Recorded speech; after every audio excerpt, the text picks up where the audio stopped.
Hello दोस्तों, मैं मनीष मालव। स्वागत है आपका आपके अपने यूट्यूब चैनल फिर के एजुकेशन 4.0 में। दोस्तों, अपनी विभिन्न प्रतियोगी परीक्षाओं में आने वाले मैथमेटिक्स के फुल कोर्स की एक सीरीज चल रही है, जिसमें अपन ने पिछले वीडियो में साधारण ब्याज से रिलेटेड सभी प्रकार के क्वेश्चनों को हल कर लिया था। उसके बाद अपना नेक्स्ट टॉपिक आता है चक्रवृद्धि ब्याज, जिसे इंग्लिश में बोलते हैं अपन कंपाउंड इंटरेस्ट। दोस्तों, अगर आपने पिछली क्लास के वीडियो नहीं देखे तो आप प्लेलिस्ट में जाकर उन वीडियोस को देख सकते हैं। दोस्तों, अपन देखते हैं सबसे पहले चक्रवृद्धि ब्याज होता क्या है। दोस्तों, मैंने पिछले वीडियो में बताया था साधारण ब्याज के बारे में। साधारण ब्याज जो होता है एकदम सीधा साधा ब्याज होता है, यानी कि सीधा ब्याज। साधारण ब्याज में क्या होता था, जब कोई 100 रुपये हैं 3 साल के लिए उधार लिए, तो एक साल के अगर 10 रुपये ब्याज लग रहा है तो अगले साल दूसरे का भी 10 रुपये ब्याज लगेगा और तीसरे का भी क्या लगता है, 10 रुपये ब्याज लगता है। यानी कि एक सीधा साधा सा ब्याज लगता है। तो यानी कि 3 साल के मिलाकर आपको 130 रुपये टोटल हो जाते हैं, यानी कि 30 रुपये क्या हो जाते हैं, ब्याज हो जाता है। ये होता है साधारण ब्याज में। लेकिन चक्रवृद्धि ब्याज जो होता है एक तरह से कंपाउंड इंटरेस्ट जो होता है, इसमें क्या होता है, इस ब्याज के ऊपर भी ब्याज लगाया जाता है। दोस्तों, जैसे कि मैंने किसी से 100 रुपये 3 साल के लिए उधार लिए, कितने, 3 वर्ष के लिए उधार लिए। अब इसमें क्या होगा, जैसे कि मान लिया फर्स्ट साल में 10 रुपये ब्याज लगा। अब क्या होगा, दूसरे साल में 10 रुपये ब्याज नहीं लगेगा। इस पर क्या होगा कि ये जो 10 रुपये जो ब्याज आया, तो ये दोनों मिलकर कितना हो गया, 110 रुपये हो गया पहले साल के लिए। अब क्या होगा, इस 110 रुपये पर ब्याज लगेगा। किस पे लगेगा, 110 रुपये पर। यानी कि 110 रुपये पर ब्याज मान लो 15 रुपये हो गया।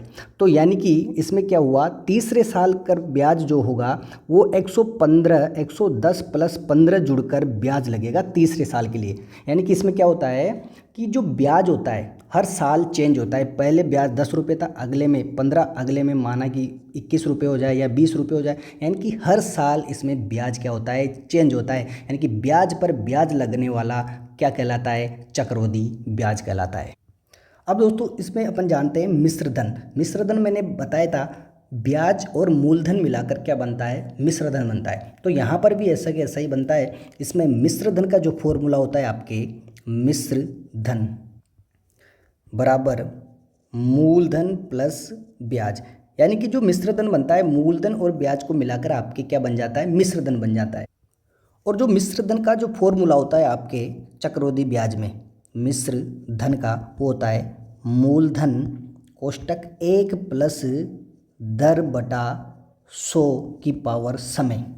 ये अपने क्या होता है, एक सूत्र होता है चक्रवृद्धि ब्याज में मिश्रधन का। मिश्रधन बराबर क्या होता है, मूलधन कोष्टक के अंदर मतलब गुणा में 1 प्लस दर मतलब रेट R बटा 100 की पावर कितनी, टी का मतलब होता है यहाँ पर समय और दर होता है परसेंटेज में, अपन ने साधारण ब्याज में पढ़ा था। और मूलधन आप जानते हो प्रिंसिपल होता है। और यदि आपसे क्या पूछ लिया जाए, ब्याज यानी कि चक्रवृद्धि ब्याज जिसको अपन कंपाउंड इंटरेस्ट बोलते हैं, CI, कौन सा ब्याज, CI अगर पूछ लिया जाए, कंपाउंड इंटरेस्ट चक्रवृद्धि ब्याज, तो चक्रवृद्धि ब्याज का जो सूत्र होता है आपके क्या होगा, ये जो मिश्रधन होगा क्या होगा, मिश्रधन में से क्या घटेगा, आपके मूलधन घट जाएगा। क्या घट जाएगा, मूलधन। और मिश्रधन का आपके फॉर्मूला क्या है, ये रहा यहाँ पर। तो इसका सूत्र जो होगा आपके मूलधन P 1 प्लस R मतलब रेट मीन्स दर की पावर T माइनस मूलधन क्या, P। तो इस प्रकार यहाँ से अगर P कॉमन लूँ तो यहाँ पर देखो दोनों जगह P आ रहा है, तो P कॉमन लेने पर आपके बड़े कोष्टक में 1 प्लस R बटा 100 की पावर T माइनस 1 बचेगा। यानी कि ये आपके फॉर्मूला बन जाएगा चक्रवृद्धि ब्याज का। क्या बनेगा, चक्रवृद्धि ब्याज का अगर फॉर्मूला पूछा जाए, यानी कि चक्रवृद्धि ब्याज ज्ञात करना हो, तो मूलधन बड़ा कोष्टक फिर छोटा कोष्टक 1 प्लस R बटा 100 की पावर T समय माइनस का 1, ये आपके क्या बनता है, चक्रवृद्धि ब्याज का फॉर्मूला बन जाता है। दोस्तों, अपन क्वेश्चनों को जब सोल्व करेंगे तो आप इस तरीके से भी कर सकते हो। और मिश्रधन निकाल कर क्या कर मिश्रधन निकाल कर, किससे, इस सूत्र से मिश्रधन निकाल कर आप क्या करोगे, जो मूलधन देगा उसको क्या कर दोगे, माइनस कर दोगे, यानी घटा दोगे। तो क्या आ जाता है, आपके ब्याज आ जाता है। यानी कि मिश्रधन के फॉर्मूले से मिश्रधन निकाल कर ब्याज को माइनस कर दो, मूलधन को माइनस कर दो। जैसे कि 5,000 है तो 5,000 को क्या कर दो, माइनस कर दो, तो आपकी क्या आ जाएगा, ब्याज आ जाएगा। यानी कि ये सूत्र लगाने के बजाय आप डायरेक्ट ऐसे भी कर सकते हो इसको सोल्व। अब दोस्तों अपने अगला पॉइंट आता है इसी के अंतर्गत ब्याज की शर्तें। दोस्तों अपन ने मिश्रधन पढ़ लिया, मिश्रधन का सूत्र पढ़ लिया, ब्याज का सूत्र पढ़ लिया चक्रवृद्धि ब्याज में। अब ब्याज की शर्तें जब क्वेश्चन देता है तो वो ब्याज की शर्तें देता है कि ब्याज 1 साल का है या फिर त्रैमासिक है, अर्धवार्षिक है या चतुर्थमासी है। अब देखो किसी क्वेश्चन में क्या होता है, 3 कंडीशन से या 4 कंडीशन से आपके क्वेश्चनों को दे सकता है। जैसे कि माना कि पहली कंडीशन में क्या दे दिया कि ब्याज की शर्त कैसी हो, अर्धवार्षिक यानी कि 6 माही ब्याज हो, यानी कि प्रत्येक 6 महीने में, प्रत्येक 6 महीने में ब्याज दिया जा रहा है। कितने महीने में? 6 महीने में। अब चक्रवृद्धि ब्याज का मतलब क्या होता है, सबसे खतरनाक ब्याज होता है ये चक्रवृद्धि ब्याज। इसमें क्या होता है, ब्याज के ऊपर ब्याज लगता है। तो प्रत्येक 6 महीने में अगर ब्याज दिया जा रहा है तो इसमें क्या होगा कि दर जो होगी, आर का मान जो होगा वो आधा हो जाएगा। क्या हो जाएगा? आधा हो जाएगा। और समय जो होगा, समय कितना हो जाएगा? दुगुना हो जाएगा, 2 गुना। यानी कि दर तो क्या हो जाएगी? आधी हो जाएगी और समय क्या हो जाएगा? दुगुना हो जाएगा। अब ये 2 कैसे हुआ बटे में? बटे में 2 और इधर 2 गुना इसलिए हुआ कि 6 महीने में, 1 साल में 6 महीने में 2 बार दिया जा रहा है। कितनी बार? 2 बार। इसलिए एक बार यहाँ पर, एक बार यहाँ पर। तो इसलिए यहाँ पर आर यानी कि दर तो आधी हो जाती है और समय क्या हो जाता है? दुगुना हो जाता है। ठीक वैसे ही जब ब्याज की शर्त अगर त्रैमासिक हो, यानी कि प्रत्येक 3 महीने में ब्याज दिया जा रहा है, तो 12 महीने में कितनी बार ब्याज देगा? 1 तिया 3, 2 तिया 6, 3 तिया 9, 4 तिया 12, यानी कि 3 महीने में कितनी बार ब्याज देगा? वो 4 बार ब्याज देगा। तो क्या होगा, दर क्या होगी? R/4 हो जाएगी, यानी कि दर में 4 का भाग लग जाएगा। और समय जो होगा वो क्या हो जाएगा? 4 गुना हो जाएगा, यानी कि समय का 4 से गुना हो जाएगा जो समय दिया हुआ रहेगा। क्यों? क्योंकि इसमें 3 महीने में कितनी बार ब्याज दिया जा रहा है? 4 बार ब्याज दिया जा रहा है। ठीक वैसे अगला पॉइंट आता है अपने, जब ब्याज की शर्त कैसी हो? चतुर्थमासी, यानी कि 4 महीने में ब्याज दिया जा रहा है, तो 4 महीने में कितनी बार? 3 बार। 3 चौक 12 हो जाएंगे। तो यहाँ पर दर क्या होगी? बटा 3 हो जाएगी और समय कितने गुना? 3 गुना हो जाएगा समय। क्यों होगा? क्योंकि 4 महीने में 3 बार ब्याज दिया जा रहा है। तो इस प्रकार ये शर्तें हो सकती है आपके। अगर वार्षिक हो तो कोई दिक्कत ही नहीं, लेकिन अर्धवार्षिक, त्रैमासिक और चतुर्मासिक में अगर आपको ब्याज की शर्तें दी जाए तो आपको समय और दर को इस प्रकार कन्वर्ट करना है, यानी कि चेंज करना है। दोस्तों एक पॉइंट है कि प्रथम वर्ष का, यानी कि 1 साल का साधारण ब्याज जो होता है, साधारण ब्याज जो होता है वो बराबर होता है किसके? कंपाउंड इंटरेस्ट, यानी कि CI के, यानी कि साधारण ब्याज SI किसके बराबर होता है? चक्रवृद्धि ब्याज के। यानी कि साधारण ब्याज और चक्रवृद्धि ब्याज दोनों ही 1 साल के लिए क्या होते हैं? बराबर होते हैं। यानी कि प्रथम वर्ष का अगर चक्रवृद्धि ब्याज निकालो तो साधारण ब्याज के बराबर ही आता है। दोस्तों अब चलते हैं अपन क्वेश्चन की ओर।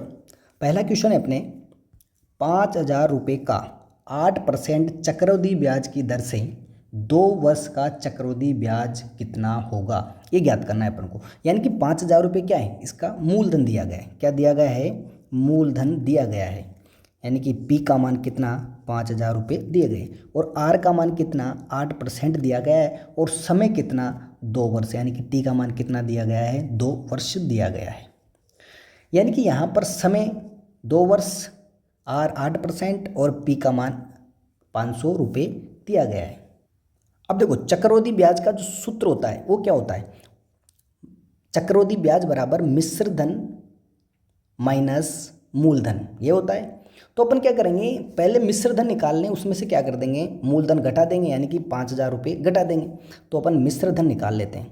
मिश्र धन बराबर क्या होता है? मिश्र धन का फॉर्मूला मूलधन कोष्टक 1 + R/100 समय, ये होता है। चलिए मिश्र धन बराबर मूलधन कितना? 5,000 रुपये और 1 + R कितनी है? 8 बटा कितना? 100 की पावर T कितना है? 3 वर्ष, सॉरी 2 वर्ष की घात 2 लगा दिया मैंने यहाँ पे। ठीक है, 5,000 अपनी जगह। और ये जो है ये 1 + 8/100 अगर ऐसा दिखे आपको तो डायरेक्ट आपको 108 बना देना है, क्योंकि एलसीएम लेकर जब सोल्व करोगे तो 108 ऊपर आएगा, 100 नीचे जाएगा। और घात 2 लग रही है तो ये कितनी बार गुणा होगा? 2 बार। अगर घात 3 लगी रहेगी तो 3 बार गुणा होगा। चलिए 2 जीरो से 2 जीरो कट गई, 1 जीरो से 1 जीरो कट गई। अब दोस्तों इनको आपस में क्या करना है, आपको गुणा करना है। नीचे की तरफ से सब कैंसिल हो गए, तो जब गुणा करोगे आप तो 5,832 आएगा। 5,832 रुपये। ये क्या है, आपके मिश्र धन आया है। उसने पूछा क्या, ब्याज पूछा है। तो ब्याज क्या होता है, मिश्र धन में से क्या घटा दो, ये जो मूलधन है उसको माइनस कर दो, तो आपके क्या आ जाएगा, ब्याज आ जाएगा। यानी कि 5,832 में से 5,000 जब माइनस करेंगे तो कितना आएगा, 832 रुपये। ये क्या आ गया, आपके ब्याज आ गया। कितने वर्ष का, 2 वर्ष का। किस पर, चक्रवृद्धि ब्याज पर। अब दोस्तों देखो, इसका एक शॉर्ट तरीका भी बताता हूँ आपको। चलिए, ये 5,000 रुपये हैं। कितने साल के लिए 5,000 रुपये ब्याज पर दिए जा रहे हैं, 2 साल के लिए। तो 2 इस प्रकार आपको लाइन खींच देनी है। अब ये 8% है, 8% को मैं 8/100 भी तो लिख सकता हूँ, क्योंकि परसेंट हटता है तो बटे में 100 जाता है। अब ये क्या होगा, यहाँ पर 2 बार है, तो इस 5,000 से 8/100 क्या होगा, 2 बार गुणा होगा। इधर भी होगा और इधर भी होगा, ठीक है। अब ये जब 5,000 से 8/100 जब गुणा होगा तो 2 जीरो से 2 जीरो कटेगी। कितना आएगा, 8 पंजे 40, यानी कि 400। कितना आ जाएगा, 400। जब 400 इधर आया हो तो 400 भी क्या आएगा, इधर की तरफ आएगा। चलिए, अब दोस्तों ये चक्रवृद्धि ब्याज है। तो चक्रवृद्धि ब्याज में क्या होता है, ब्याज के ऊपर भी ब्याज लगता है। अब जो 400 है, इस 400 पर भी ब्याज लगेगा। कितना, 8%, यानी कि 8/100 से ये क्या होगा, गुणा होगा। तो 400 को 8/100 से गुणा करोगे तो 2 जीरो से 2 जीरो, 8 चौक कितना हो जाएंगे, 32। यानी कि इस पर ब्याज कितना लगेगा, 32 रुपये। ठीक है। अब देखो, ये 2 साल का हो गया। पहले साल का तो क्या हो गया आपके पास, ये वाला। दूसरा साल का क्या हो गया, ये वाला। अब इन तीनों को जोड़ोगे, 400 400 800, और ये कितना हो गया, 32। यानी कि टोटल कितना जाएगा, 832 रुपये आपके ब्याज आ जाएगा। तो देखो यहाँ पर भी ये आ रहा है, 832 रुपये। अब दोस्तों इसमें ये याद रखना कि चक्रवृद्धि ब्याज जो होता है वो प्रथम साल के लिए साधारण ब्याज के बराबर होता है। देखो यहाँ पर कैसे, ये 400 400 कितने, 800। ये 800 रुपये एक तरह से देखा जाए तो आपके साधारण ब्याज ही है, साधारण ब्याज। अब साधारण ब्याज का आप फॉर्मूला लगा के देख लेना, P×R×T/100 करके। इसमें P, R और T दिया हुआ है, आप देख लेना कितना आएगा, आपके 800 रुपये आएगा। क्या आएगा, 800 रुपये ही ब्याज आएगा, क्योंकि साधारण ब्याज और चक्रवृद्धि ब्याज हमेशा 1 साल के लिए बराबर होते हैं।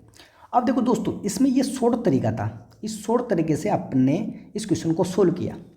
अब इसमें यूँ भी पूछ सकता है वो कि दूसरे साल का ब्याज कितना है। तो दूसरे साल का कितना होगा, 432 रुपये। कितना होगा यहाँ पर, 432 रुपये ब्याज होगा दूसरे साल के लिए। दोस्तों अगला क्वेश्चन अपने 6,000 रुपये का 10% चक्रवृद्धि ब्याज की दर से 2.5 वर्ष का चक्रवृद्धि ब्याज ज्ञात करो। यानी कि 6,000 रुपये तो क्या है, आपके मूलधन है। यानी कि गिवन है आपके P का मान 6,000 रुपये और R का मान कितना, 10% दिया गया है, और समय कितना, T का मान 2.5 वर्ष। ठीक है। अब इसका क्या निकालना है अपन को, चक्रवृद्धि ब्याज निकालना है। अब दोस्तों यहाँ पर देखो, इसमें कोई शर्त नहीं दी गई है कि त्रैमासिक या चतुर्थमासिक, लेकिन यहाँ पर समय जो है एक आधा वर्ष दे दिया। क्या दे दिया आपको, आधा वर्ष और ज़्यादा दे दिया, मतलब कि 1/2 वर्ष ज़्यादा दे दिया। तो इसको कैसे सोल्व करेंगे, देखो कि चक्रवृद्धि ब्याज निकालने के लिए अपन मिश्रधन निकालेंगे। क्या निकालेंगे, मिश्रधन। मिश्रधन का फॉर्मूला क्या होता है, P/1 + R/100 यानी कि P का मान 6,000 रुपये और 1 प्लस दर कितना, 10 बटा कितना, 100 की पावर। अब देखो यहाँ पर 2 सही 1/2 वर्ष कितना है, 2 सही 1/2 वर्ष है इसकी घात। अब देखो इसको सोल्व कैसे करेंगे, ये 6,000 रुपये गुणा ये कितना हो जाएगा, 110/100 होगा कि नहीं होगा, क्योंकि ये 100 इसमें जुड़ेगा, एलसीएम लेकर 10 में तो 110 हो जाएगा। 110 बटा कितना, 100। 2 साल तक तो पूरी बार ब्याज लग रहा है, यानी कि 110/100 तो कितनी बार आएगा, 2 बार। लेकिन देखो यहाँ पर आधा है, क्या है, आधे साल के लिए। तो आधे साल के लिए दर जो होगी वो आधी हो जाएगी। क्या हो जाएगी, दर आधी हो जाएगी। तो 10 की कितनी आधी, 5% हो जाएगी। तो यहाँ पर क्या होगा, 105 बटा कितना होगा, 100। यहाँ पर बटे में 100 आधा नहीं होगा, सिर्फ दर आधी होगी। अब देखो इसमें 2 जीरो से 2 जीरो, 1 जीरो से 1 जीरो, और यहाँ पर 1 जीरो से दूसरी जीरो, और 1 जीरो से 1 जीरो, नीचे 10 बच रहा है आपके। अब देखो इसमें 6 यहाँ पर, 11 यहाँ पर, और 11 यहाँ पर, 105 यहाँ पर। जब इनको गुणा कर कर 10 का भाग दो, आपके 7,623 रुपये आएगा। क्या आएगा? 7,600 रुपये। दोस्तों ये गुणा जो होता है आपको ही करना है, मेरे को नहीं करना है, इसलिए मैं गुणा को डायरेक्ट बता देता हूँ, क्योंकि यहाँ पर टाइम खराब होता है। इसलिए गुणा की प्रैक्टिस, गुणा भाग जोड़ घटाव की प्रैक्टिस आपको ही करनी है। तो कितना हो गया? 7,623 रुपये। क्या हो गया? ये मिश्र धन हुआ है। उसने पूछा क्या? चक्रवृद्धि ब्याज पूछा है। तो क्या करेंगे अपन? 6,000 को माइनस कर देंगे तो चक्रवृद्धि ब्याज आपके आ जाएगा, यानी कि CI जो है आपकी क्या आ जाएगा? 7,623 में से क्या माइनस कर दूंगा? 6,000 रुपये माइनस कर दूंगा, तो कितना आ जाएगा? 1,623 रुपये आपके आ जाएंगे। ये होगा चक्रवृद्धि ब्याज। दोस्तों अगला क्वेश्चन अपने 8,000 रुपये की राशि 12% चक्रवृद्धि ब्याज की दर से 9 माह के लिए उधार दी जाती है। कितने माह के लिए उधार दी जाती है? 9 महीने के लिए उधार दी जाती है। यदि ब्याज की शर्त कैसी हो? त्रैमासिक हो। कैसी हो? त्रैमासिक, प्रत्येक 3 महीने में ब्याज दिया जाता है। तो चक्रवृद्धि ब्याज कितना होगा ये अपन को ज्ञात करना। अब दोस्तों देखो इसमें यहाँ पर पी का मान कितना है? 8,000 रुपये पी का मान दिया गया है, और आर का मान कितना है? 12% दिया गया है, और समय देखो 9 महीने, यानी कि टी कितना है? 9 माह महीने में दिया गया है। लेकिन यहाँ पर ध्यान देना, शर्त कैसी है? त्रैमासिक है। तो मैंने बताया था अगर शर्त कैसी हो? त्रैमासिक हो। कैसी हो? त्रैमासिक हो। तो त्रैमासिक का मतलब प्रत्येक 3 महीने में ब्याज दिया जा रहा है। तो कितनी बार ब्याज देंगे? 4 बार ब्याज देंगे एक साल में। तो समय को किससे गुणा? 4 से गुणा, और दर को किससे भाग? 4 से भाग कर देंगे। ऐसा मैंने शर्त में बताया था। तो क्या हो जाएगा? आर का मान आपके 4 तिये 12, यानी कि आर तो कितनी होगी? 3%, और समय कितना हो जाएगा? 36 महीने, 9 चौक 36 महीने, और 36 महीने को मैं 3 साल भी तो लिख सकता हूँ, 3 वर्ष, यानी कि ये तो वर्ष में कन्वर्ट हो गया अपने पास, 3 बार 36 होते हैं। अब अपने पास यहाँ पर नई दर जो है कितने आ गई? 3%, और समय कितना आ गया? 3 वर्ष आपके समय आ गया। अब दोस्तों इसको उसी तरीके से कर सकते हैं अपन, चक्रवृद्धि ब्याज का सूत्र लगाते हुए उस तरीके से भी कर सकते हैं मिश्र धन निकाल कर, और मैंने जो शॉर्ट तरीका बताया उस तरीके से भी कर सकते हैं। तो दोस्तों मैं बताता हूँ आपको शॉर्ट तरीके से। शॉर्ट तरीके के लिए 8,000 यहाँ पर लिखने। अब ये कितने साल के लिए? 3 साल के लिए। तो आपको क्या करना है? 3 बार आपको इस प्रकार ये लाइनें खींच देनी। अब देखो दर कितनी है? 3%। 3% का मतलब 3/100 होगा, परसेंटेज हटेगा तो यानी कि 3/100 यहाँ पर भी गुणा होगा, 3/100 यहाँ पर भी होगा, 3/100 यहाँ पर भी होगा। 3 साल के लिए हो जाएगा। अब जब 8,000 से 3/100 को क्या करना है? गुणा करना है। तो 2 जीरो से 2 जीरो कटेगी, तो 3×8 = 24, यानी कितना? 240 रुपये ब्याज यहाँ पर भी होगा, 240 यहाँ पर भी होगा, 240 तीसरे साल में भी होगा। यानी कि 3 साल में फर्स्ट बार 240 240 240 रुपये ब्याज होंगे, जो कि अगर तीनों को जोड़ेंगे तो आपके साधारण ब्याज भी बन जाता है ये। अब दोस्तों मैंने क्या बताया? चक्रवृद्धि ब्याज में ब्याज के ऊपर ब्याज लगता है। अब इस 240 पर भी ब्याज लगेगा। कितना? 3/100। कितना लगेगा? 3/100। तो 240 को 3/100 से क्या करूँगा? इधर की तरफ गुणा करूँगा तो 0 से 0 कटेगा, 3 इसका गुणा इससे करेंगे तो आपके होगा 72। 72 में 10 का भाग देंगे तो 7.2 आएगा। क्या आएगा? 7.2। तो यानी कि यहाँ पर भी 7.2, यहाँ पर भी कितना? 7.2, यानी कि ये दूसरे साल पर ब्याज लग गया। पहले साल पर के ऊपर ब्याज के ब्याज लग गया। अब तीसरे साल में जो होगा, इस दूसरे साल में जो ब्याज बना उसके ऊपर ब्याज लगेगा। तो दूसरे साल में कितना बना? 247.2 बन गया, यानी कि 247.2 पर क्या लगेगा? आपके 3/100, यानी कि 3% से ब्याज लगेगा। जब इसको गुणा करके सोल्व करेंगे आपके 7.41 आएगा। क्या आएगा? आपके 7.41, यानी कि यहाँ पर तीसरे वर्ष में ब्याज पर वापस कितना ब्याज लगा? 7.41 ब्याज लग गया। यानी कि पहले साल में क्या किया? 240 पर ब्याज लगाया 3/100, तो कितना रुपए बन गया? 7.2 रुपये। फिर इस पर पूरे पर दूसरे साल में जो था उस पर 247 बना था ब्याज, उस 247 पर वापस कितना लगाया? 3/100 यानी कि 3% का ब्याज लगाया, वो कितना बना? 7.41 बना। अब दोस्तों इसको क्या करना है? सभी को जोड़ना है। पहले तो ये वाला, फिर ये वाला जुड़ेगा, फिर ये वाला जुड़ेगा, यानी कि सभी को जोड़ने पर आपके जो आंसर आएगा वो 741.81 आंसर आ जाएगा। कितना आ जाएगा? 741.81। ये होगा आपके चक्रवृद्धि ब्याज। ये तो था दोस्तों आपके शॉर्ट तरीके से, और आप इसको लॉन्ग मेथड से भी कर सकते हो, तब भी आपके आंसर क्या आएगा? यही आएगा। अगला क्वेश्चन है अपने, कोई राशि चक्रवृद्धि ब्याज की दर से, वार्षिक दर से 2 वर्ष में 3 गुना हो जाती है, तो बताओ वो कितने वर्ष में 9 गुना हो जाएगी? तो दोस्तों इसको अपन बिल्कुल शानदार शॉर्ट तरीके से करेंगे। दोस्तों ये बोल रहा है कि कोई भी राशि है चक्रवृद्धि ब्याज की दर से 2 वर्ष में कितना हो जाती है? 3 गुना, यानी कि 2 वर्ष में कितने गुना हो रही है? 3 गुनी। कितनी हो रही है? 3 गुनी। तो कितने वर्ष में 9 गुनी हो जाएगी? कितने वर्ष में 9 गुनी? तो यानी कि प्रत्येक 2 साल में, कितनी बढ़ रही है? 3 गुनी बढ़ रही है। ठीक है, तो अगले 2 साल में फिर कितनी बढ़ेगी? 3 गुनी, यानी कि इस 3 की कितनी गुनी हो जाएगी? 3 गुनी। तो 3 3 कितना? 9 होगा कि नहीं होगा भाई? पहले 2 साल में 3 गुनी हो जाती है, अगले 2 साल और निकलेंगे आपके तो वो 3 गुनी और हो जाएगी। इस 3 की कितनी गुनी? 3 गुनी हो जाएगी आपके। तो 3 3 कितनी? 9। तो क्वेश्चन में अपन को पूछा क्या है? 9 गुनी कितने साल में हो जाएगी? तो 2 साल तो आपके ये और 2 साल ये, यानी कि टोटल आपका जो आंसर होगा वो 4 वर्ष आ जाएगा। यानी कि 4 वर्ष में कितनी गुनी हो जाएगी? 9 गुनी हो जाएगी वो। दोस्तों इसको मैं एक एग्जाम्पल से समझाता हूँ। माना कि कोई मूलधन था कितना? 100 रुपये था, यानी कि प्रथम वर्ष में 100 रुपये था, लेकिन वो प्रत्येक 2 वर्ष में, यानी कि दूसरे वर्ष 2 वर्ष में कितना हो जाता है? 3 गुना। तो यानी कि 100 का कितने गुना? 3 गुना। कितना हो जाता है? 300 रुपये हो जाता है। अब वो यूँ कह रहा है कि कितने वर्ष में 9 गुनी हो जाएगी? तो 9 गुनी होने के लिए अगले 2 साल में फिर वापस कितनी होती है? वो 3 गुनी होती है। कितनी होती है? 3 गुनी।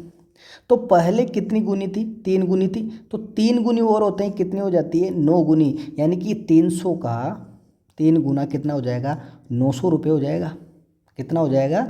900 रुपये। कितने साल में हुआ? पहले 2 साल में तो 300 रुपये हुआ, अगले 2 साल में 900 रुपये हो गया वो। यानी कि 2 साल और 2 साल कितने हो गए आपके? 2 साल और 2 साल कितने हो जाएंगे? 4 वर्ष। यानी कि 4 वर्ष में कितनी हो जाती है? वो 9 गुनी हो जाती है। दोस्तों अगला क्वेश्चन है अपने, चक्रवृद्धि ब्याज पर कोई धन 2 वर्ष में 600 रुपये हो जाता है तथा 3 वर्ष में 660 रुपये हो जाता है, तो चक्रवृद्धि ब्याज की दर ज्ञात कीजिए। दोस्तों इसको अपन लॉन्ग मेथड से भी सोल्व करेंगे और शॉर्ट मेथड से भी सोल्व करेंगे। तो सबसे पहले मैं बताता हूँ लॉन्ग मेथड से। देखो इसमें जो 600 रुपये 2 साल का 600 रुपये दिया गया है, ये है आपके मिश्र धन।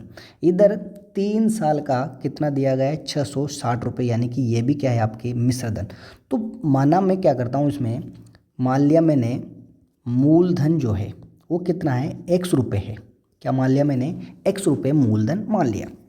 तो इसमें लगाऊंगा मैं मिश्र धन का फॉर्मूला। मिश्र धन बराबर क्या होता है? मूलधन कोष्टक 1 प्लस दर, मैंने मान ली दर r, क्योंकि इसमें r का मान निकालना है, कि पावर t मतलब समय, यानी कि पहली शर्त के अनुसार कितना समय है? 2 वर्ष। कितना है?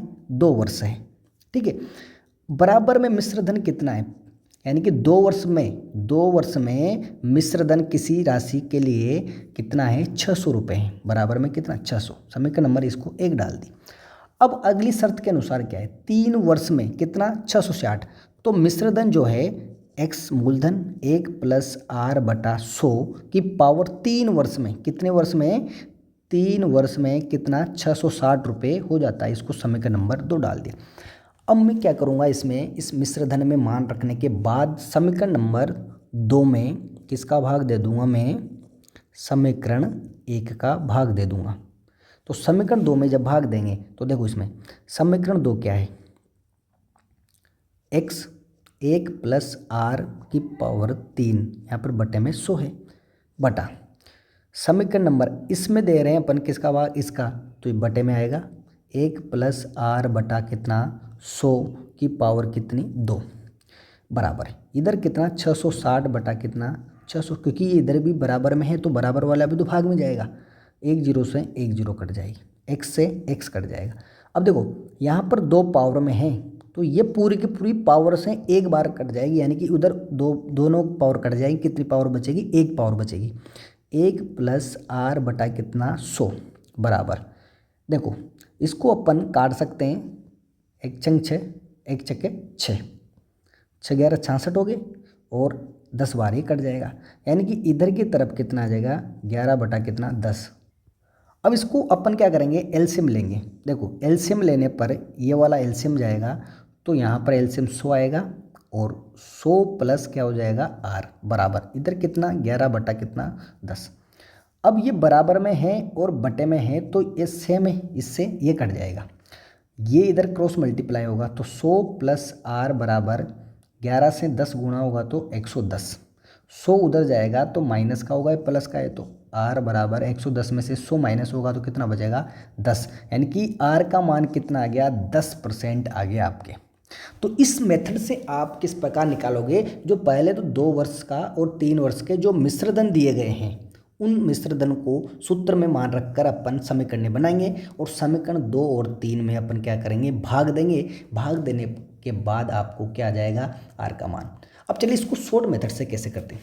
दोस्तों ये याद रखना, यदि आपके समय का अंतर, टाइम का अंतर 1 हो, कितना हो 1, ऐसा क्वेश्चन दिख जाए और टाइम का अंतर, समय का अंतर 1 हो, कैसे, देखो 2 वर्ष, इधर कितना है 3 वर्ष, तो 2 और 3 के बीच में अंतर कितना है, जब 3 में से 2 घटाऊंगा तो कितना आएगा 1 आएगा, यानी कि अंतर कितना आना चाहिए 1 आना चाहिए। जैसे कि 7 वर्ष दे दिया, 1 दे दिया 8 वर्ष, तो 8 में से 7 घटाऊंगा तब भी कितना आ रहा है 1 आ रहा है। मैंने दे दिया 11 वर्ष और 1 दे दिया 10 वर्ष, तो 10 वर्ष 10 में से 11 घटाऊंगा तब भी कितना आएगा 1, यानी कि अगर अंतर 1 आ जाए, आपके क्या आ जाए अंतर 1 आ जाए, तो उसको कैसे सोल्व करेंगे, आपको एक शॉर्ट मेथड से।